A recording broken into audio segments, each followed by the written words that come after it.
go by to build this actual house in 70 days.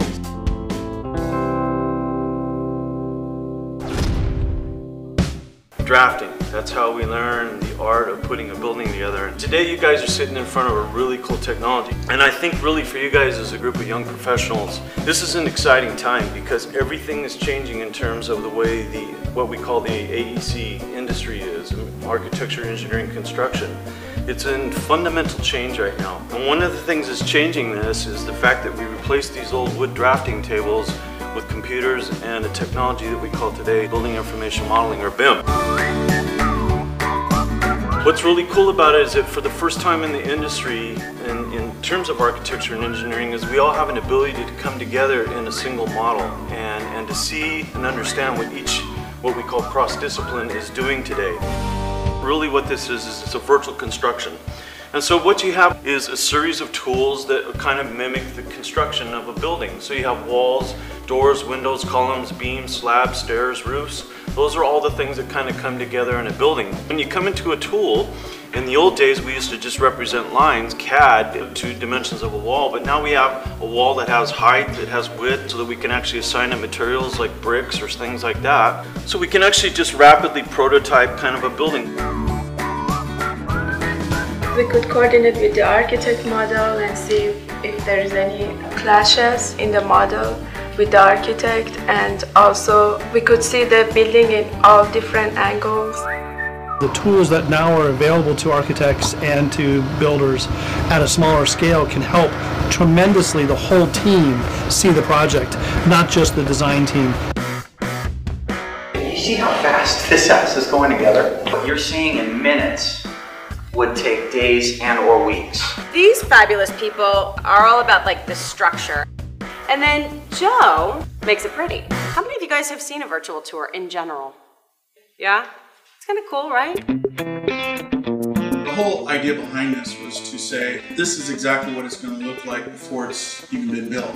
And for a potential client or an investor or whoever it may be to be able to walk through it and understand every single room, every single nook and cranny, I think is important.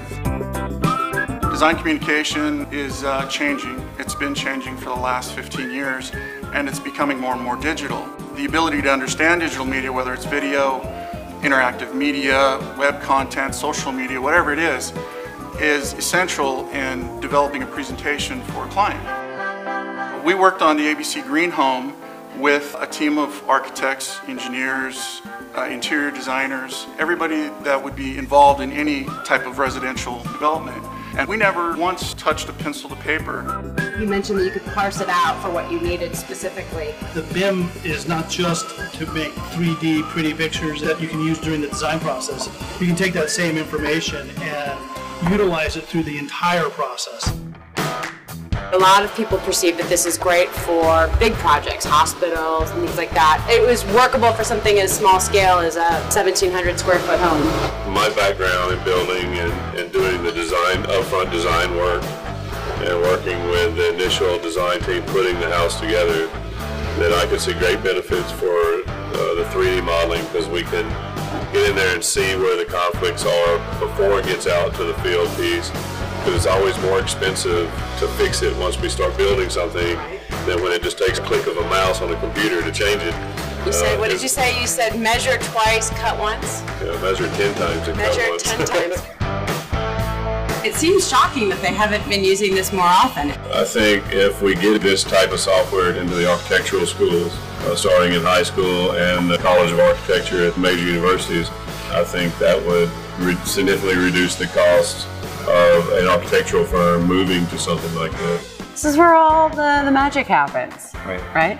So let's talk about that. 3D modeling, how was that for you? How was it working with ArchiCAD? You're able to design in 3 dimensions and produce the 2D from that, so you can work in both at the same time. ArchiCAD also has the ability to have a networking capability. You can talk to people if they're working in the model, hey, have you considered this, or can I borrow this item for this area. You don't want 2 people working on the roof at the same time. Right. So you kind of reserve it and you work on it and then you release it. You're like, hey, I gotta borrow the roof. You can borrow my landscape, but give it back when you're done. Is BIM modeling easier when you're doing something like irrigation? Yeah, it has a lot of intelligence built into it. So other CAD programs, you might be drawing lines, whereas in this one, you're drawing walls, and it's an intelligent object. It knows that it's a wall, and it has properties that are unique to walls. And you can instantly, cut sections through it, pull it up, and look what that looks like. Hit the 3D button, go into the 3D model, and see what that's going to look like in 3D. Each individual plant object would have its own properties. People in the building industry, y'all have like little buzzwords. Does ArchiCAD, did it make your life a little easier? Yeah, it simplifies the process. You're not moving back and forth between programs. It's a self-contained project. When you cut down on the waste, you're helping the energy, and then it makes it easier actually. And it turned out to be a better structure.